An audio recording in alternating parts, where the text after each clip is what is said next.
America is an amazing country filled with wonderful people who do incredible things.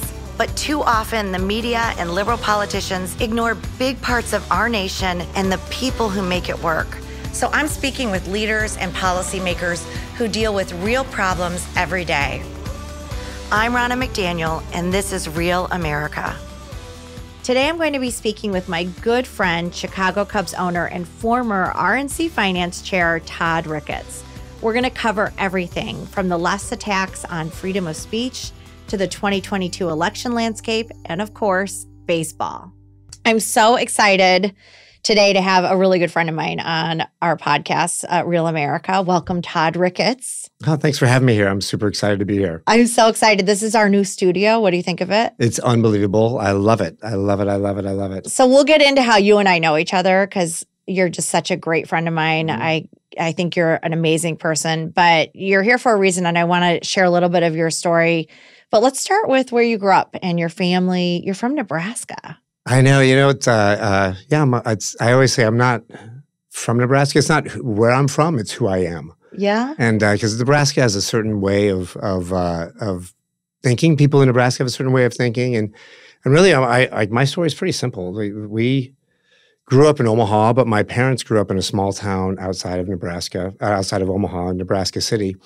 And my one grandfather was a farmer, and my other grandfather was a carpenter. And in the 1950s, none of them ever went to college, but more and more kids were going to college. So my parents went to college. My dad was determined to get out of the small town and go find something else and find new adventures. And during college, he got a job at a company called Dun & Bradstreet. Okay. And so he got interested in the financial services industry. And really that took him to start his own company, Ameritrade, that he started in 1975.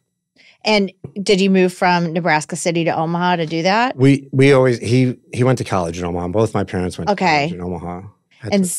But you grew up in Omaha then? Oh, 100%. And brothers and sisters? All in Omaha, yeah. And what was life like growing up in Nebraska? We had a pretty humble upbringing. Really? Ameritrade didn't take off as a business until I was in my late 20s. And so as kids, when my dad had started Ameritrade, he worked really long days. And I just remember him coming home from work and saying like, oh, we did 25 trades today, or we did 50 trades today. And then if you fast forward to today, we sold to Schwab a couple of years ago, and now we average 6 or 7 million trades a day. That's amazing. So it's the true American dream. It really was. was. Your family's the American dream. It is. You've seen me introduce the president a few times at different functions we've done, and I always start with this story of my grandfather, who was a soybean farmer in Nebraska, would never have been able to imagine me up on this stage introducing the president of the United States. He just would have been dumbfounded. And really,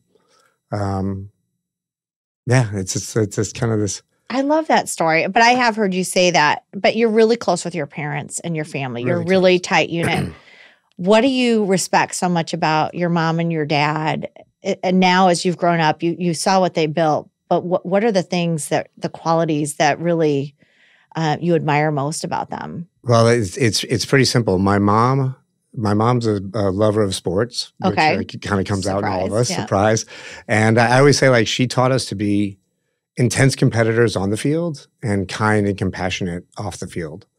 And then my dad was all about risk and entrepreneurship and compound interest. Those were his things. So I had this great combination of people who were go be competitive and also take risks and think about business and try to be thoughtful and go to be your own successful person. And then you've been part of Ameritrade. Explain what Ameritrade does. Explain a little bit about that company. Yeah, and if I can just finish one thought about my parents too, that I think really, really has impacted myself and my siblings even up until today, is my mom would always say, you can fight as much as you want in the house, but as soon as you leave the house, you remember that you're a family. I love that. I do too. I said that to my kids, but they didn't really fight that much. No, your kids I know your kids. You have such a great family. Your kids are great. I will say you are very competitive. I know you're very competitive. I know your kids are. I know Sylvia's, but that's a great lesson. Keep it in the house. I say that in the Republican Party sometimes. All the time. I say, we can have differences, but let's not take them on Jerry Springer. Let's keep it in the family, because every time we fight each other in public, we're allowing a headline that should be talking about Joe Biden and the Democrats to be used on us. And that's just not what we want right now as a party. 100%. I'm amazed how people love reading their name in the paper, even if it's not good for the party or our country. Exactly. And there's so much at stake right now. We don't want it to be anything about Republican infighting. We want to make sure we're talking about inflation. We're talking about issues that really matter to the American people. And the party that's at the helm right now is the Democrat Party. So, 100%. So Ameritrade, your dad started this company. You've been a big part of it. Explain what Ameritrade does. So Ameritrade, is back in 1975, the federal government deregulated brokerage commissions. And so that allowed any brokerage firm to set the price of a commission on a stock trade that they wanted. So a lot of companies, maybe 200 or 300 even, these discount brokers started up. Okay. And that was in May of 1975. And so everybody's tried getting out there, trying to get their accounts. And really what it did is it allowed people to take control of their own financial future. You no longer had to have a stockbroker giving you advice or making trades on your behalf. You could go and do those trades yourself. And so we always, I think Schwab always says it democratizes the financial markets. And I've always said it just gives people the ability to take control of their own financial future. And, through the years, consolidation in any industry is pretty normal. Mm-hmm. We bought Offhauser in the 90s, and we bought Daytech and Waterhouse and Thinkorswim, which was an options trading platform. And so we had a number of acquisitions. And then Scottrade was the last one we did. And then it really kind of culminated up until there was just a few companies left. And it was really ourselves, Schwab, and E-Trade. Okay. And I think like the last natural merger in this industry was Ameritrade and Schwab, which we just executed on about 2 years ago. Which I know is a really busy time for you. But that's really great that you've taken the middleman out and allowed people to make their own trades and be the stewards of their own money and their future. And I would say even today, like discount brokerage isn't the right name anymore. Okay. It's really, we at Schwab, and so I was on the board of Ameritrade and now I'm on the board of Schwab. We're really a full spectrum financial services provider. Like if you can trade for yourself, but you can also get some advice and get a lot of advice if that's how you want to do it. So you can choose, what level of advice you want to get. I think that's great. And I know personally, you and I have talked about this. I had a friend who worked for Ameritrade who got very sick, and the company support and just the culture that was set forward, I think, is something that would make you and your dad so proud when you see an employee being taken care of that you probably never knew or met because it's such a big organization. You're not just involved with Ameritrade, and we're going to talk about a bunch of things that you're involved in, but we can't have this podcast without talking about the Chicago Cubs. That's right. I mean, we love the Cubs. Talk about your family's involvement with the Chicago Cubs and how much you love being involved in baseball. Well, I would go back and finish with Ameritrade and say that Ameritrade was always a family business. And the part that really highlighted that is early on, my mom would bake cakes for every single associate's birthday. Did she really? She when did that stop? What that had to have stopped at a certain point. I want to say that probably stopped around 1988, 89-ish. Yeah. When we had too many people. What type of cake? Like, my mom is an incredibly talented cake decorator. Really? And she's very creative. And there was never just a regular layer cake with your name on it. It was always something elaborate and funny. No way. And so that lasted maybe for the first 15 years. Okay. And then it transitioned out where she'd make one cake a month for everybody's birthday. Okay, that makes sense. And then by 2005, it turned into donuts on the first of the month. I want a cake from your mom. I want to see a Ricketts cake. That's amazing. It's pretty good. What a wonderful tradition. I bet people really appreciated that and made it feel like a family. It really did. And it always has. And I even think today we still have that little bit of a vibe that we're kind of all in this boat together, even though, the combined entities of Ameritrade and Schwab have about 30,000 employees. That's 30,000 people. Amazing. 30,000 people. Yeah. I can't even imagine. I know. The stat too, and this is a little bit off topic, but the day that Ameritrade went public back in the mid-90s, 54 people who had been working at Ameritrade for most of their careers became millionaires. And I love that because one of them was a woman who was a data entry clerk. Like she came right out of high school in 1976, and she just typed all day, entering data, hours on end, stayed there for a long time. And when we went public, she had participated in the IPO. Yeah. And she had gained stock over time and became a millionaire. I love the American dream story because that really is, and I think we all can go back in our roots and talk about our family members that worked hard and then achieved. And obviously your dad did that. I know you've done that. As a result of that, your family has ownership of the Chicago Cubs. What's that like? It's just another family business. No, that is not another family business. We wanted to diversify our portfolio a little bit. The Cubs were for sale. We were all sports fans. My brother Tom really, really wanted to buy the Cubs. So we bought the team back in 2010.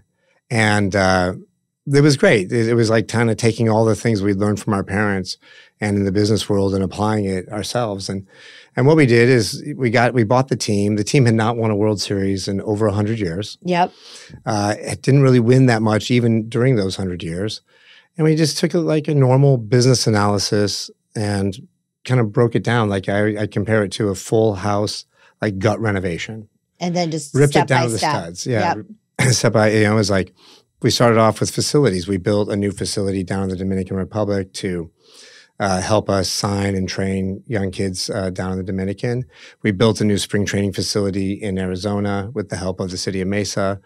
And we completely renovated Wrigley over the course of 4 or 5 seasons. Yeah. It's just gorgeous. It looks just like it did 100 years ago, but every one of those bricks is brand new. It's stunning what you've done. And then, of course, you had a team that... Yeah, and we applied that to baseball. We applied that to marketing. We applied it to ticket sales. And in 2016, we won the World Series, it was so great to be able to give that gift to the city of Chicago and all the Cubs fans that had been loyal for their entire lives and not having won a World Series. And was that about 5 years after you took ownership? Yeah, it was a little bit longer. It was like 6 years after we took over. It took us a year to get our plan in place. We had like this 5-year plan, but I would say it took us a year to get our 5-year plan in place. What was it like to win a World Series? It was unbelievable. Unbelievable. My story of that game is actually pretty fun.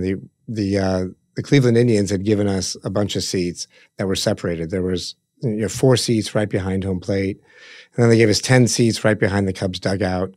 And then they gave us a few more seats because we're a family. I have 3 siblings. We all have spouses and kids. Yep. We're a big troop when we travel together. And then they gave us a bunch of seats that were like in the 13th row above the Cubs dugout. And so my brothers and I were like, well, we'll sit in the 13th row and let all the kids sit up front. And it was the bottom of the 8th inning, standing there with my brother. My brother was just stiff as a board.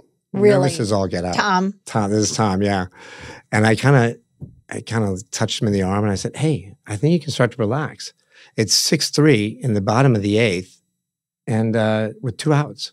I think we got this.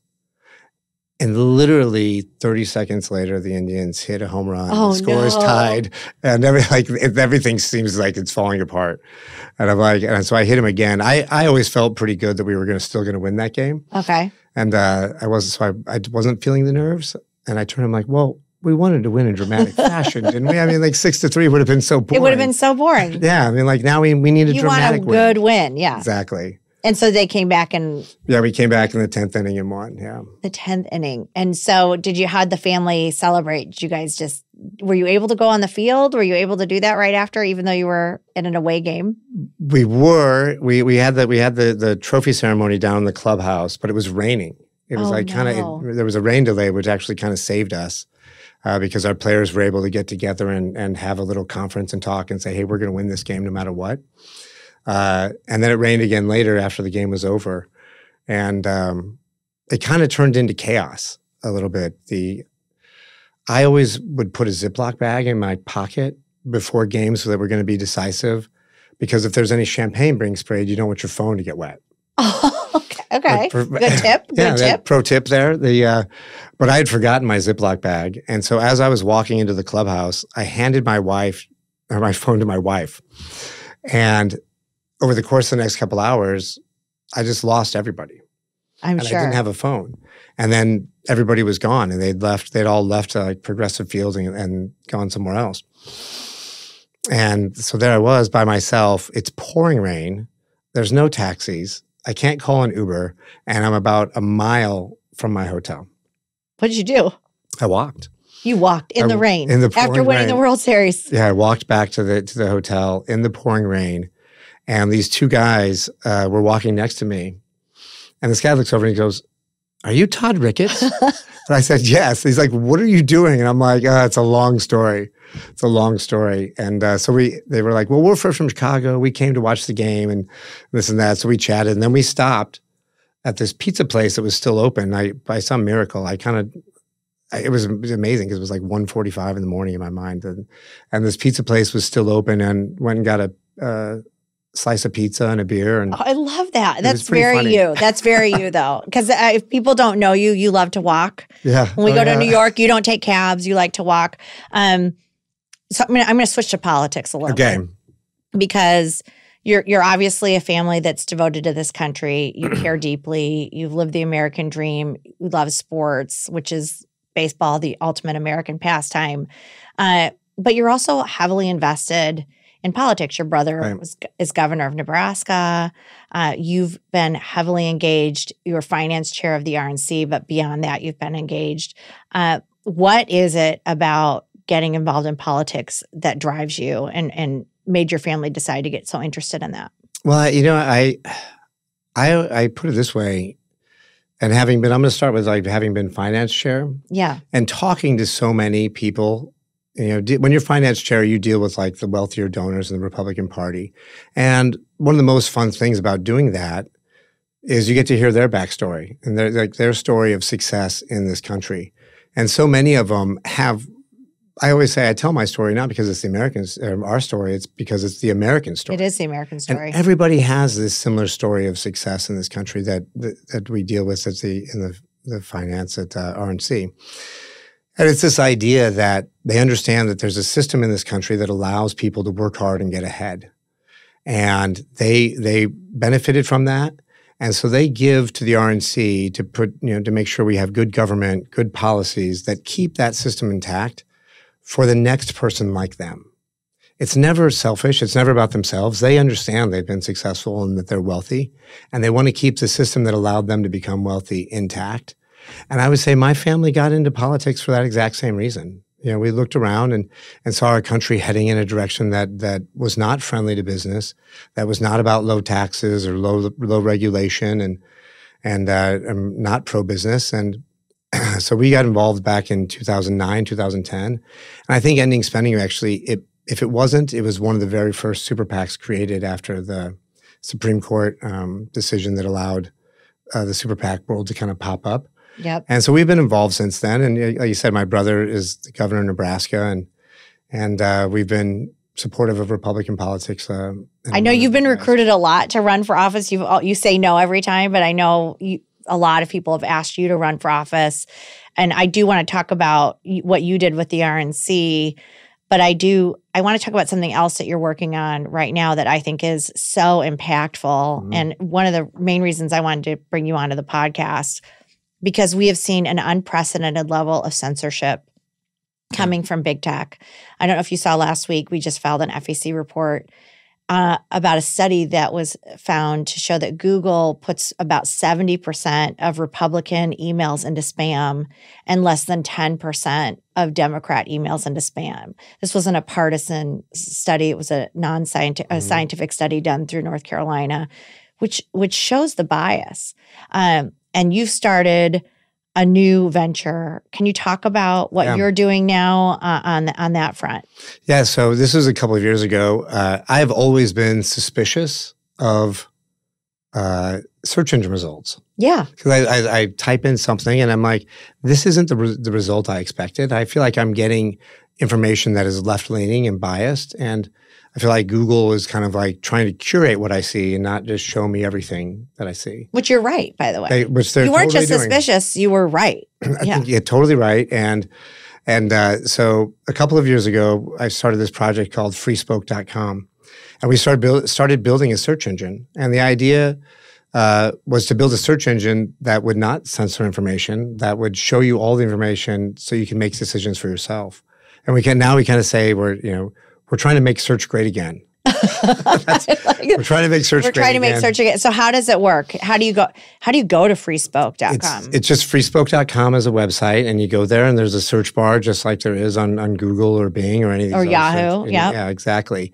And so you can search for anything, and our crawler is growing every day, and we're crawling more and more of the internet. But really, this wasn't intended to be a search engine for Republicans. It should be for everybody. Exactly. We call like the free folkers who use our search engine. These are people who just want to find all the information. And so we don't want to censor people. We don't want to try to keep things. And it's really incredible. Even Google and Twitter have statements about not wanting to show information that is counter to the scientific consensus on climate.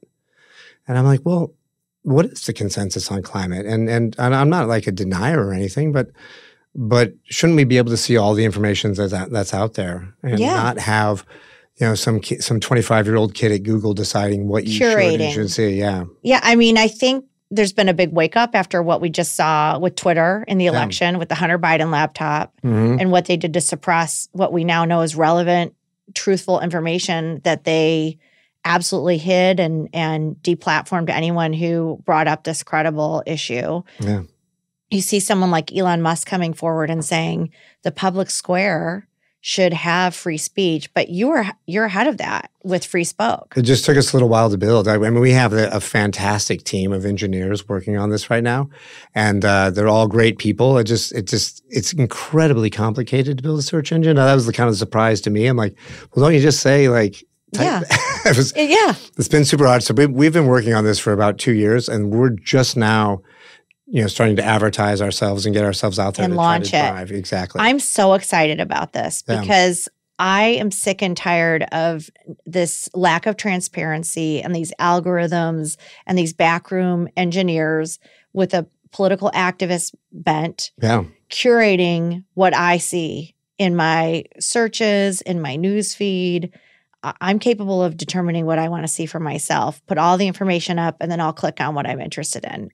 Isn't that what you think? That's exactly why we started. And so our app is going to be in the App Store here. Actually, it is in the App Store now. And so you can download it as an app, or you can go to the website and start using it for your search. So freespoke.com. That's exactly it. I love it. How'd you come up with the name? There was a few iterations of coming up with the name, but we went through a lot. The original name I liked was Freedom Fries, but nobody liked to have food in the name, so we switched to FreeSpoke. Yeah, good, Todd. I'm glad. I was alone in my I'm glad you didn't do Freedom Fries. I like FreeSpoke. That's good. FreeSpoke. And they're called the Free Folkers, people who are on it. I like it.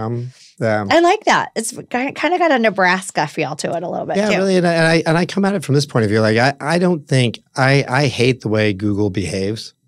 But I don't want the government to come in and put in regulations about how they curate information and how they show the results. What I want to do is compete. That's the American way, right? And I also think be honest about how you're doing it. If you're transparent, yes, we are putting these algorithms in place, and what I think's missing a lot is behind the firewall, that we're not seeing how these engineers are determining what you see and how you see it and what rises to the top of your news feed. Is it paid? Does paid advertisement go to the top? Let us know that as consumers, and then we can make informed decisions. I'm so excited about this. You don't know how they're curating those results for you, but what I do know is they know better than you. They do. Oh, yeah. They know better than me. They want to tell me how to think. So they want to tell you how to think. Of course, now we have the Ministry of Truth that's coming. So they may try and tell people not to use your engine. So I'm going to end with how you and I met. Because I didn't know you when I came on as RNC chair. We had a situation where we were looking for a finance chair. I didn't even know who you were. I mean, I knew who you were, but I never met you. And I got this call. And you were so gracious to come in and take that role. We worked together for over almost 3 years. Yeah, over 4 years, almost 4 years.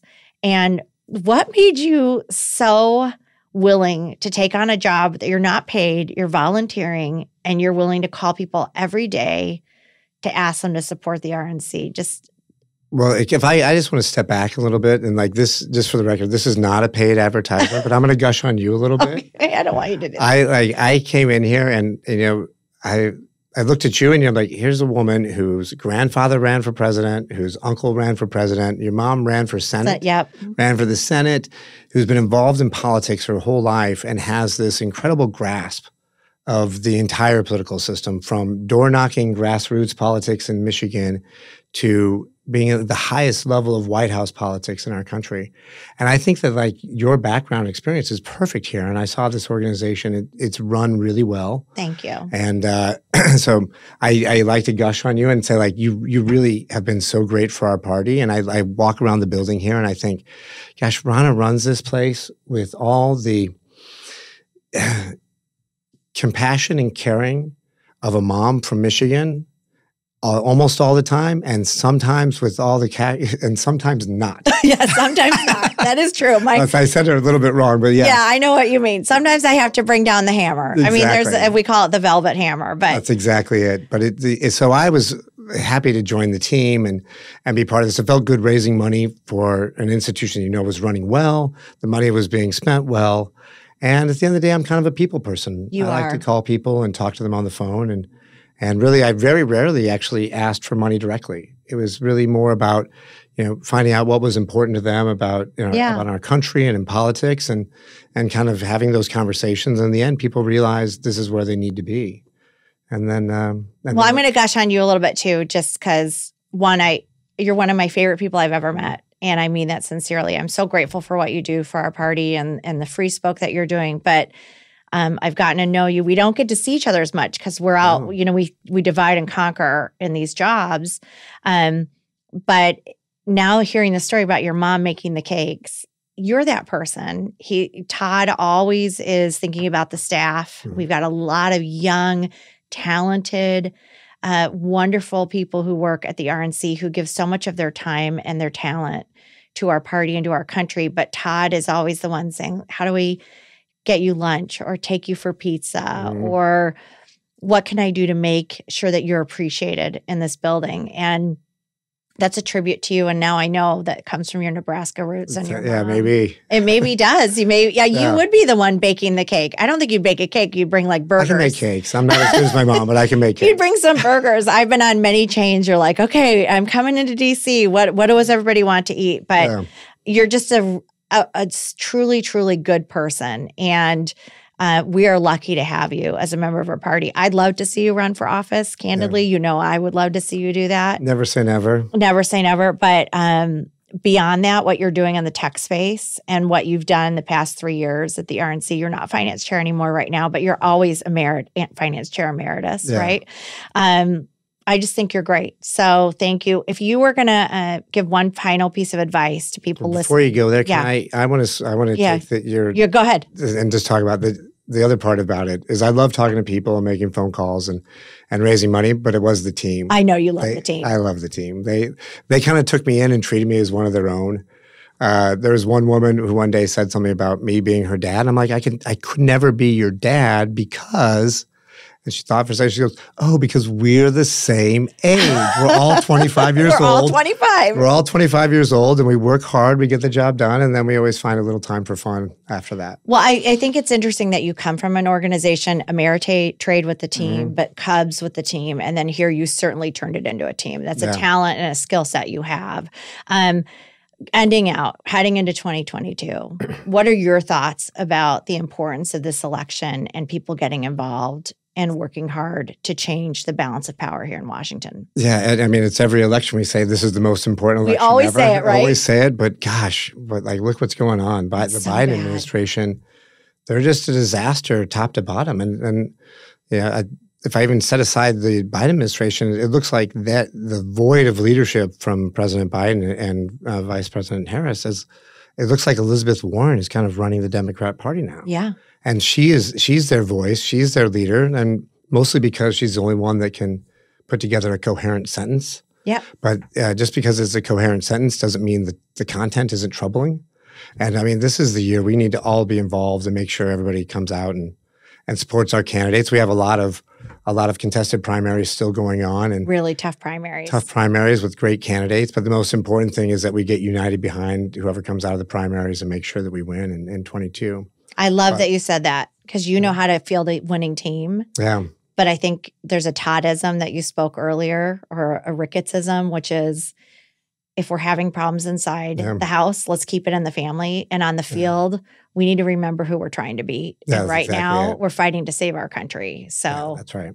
That's what it's all about. Well, thank you, Todd. No, thanks for having me. For being on my podcast. Yeah. Let's do it more Let's often. do it again. Okay. I'm Ronna McDaniel, and this is what Republicans stand for. Join us next time on Real America.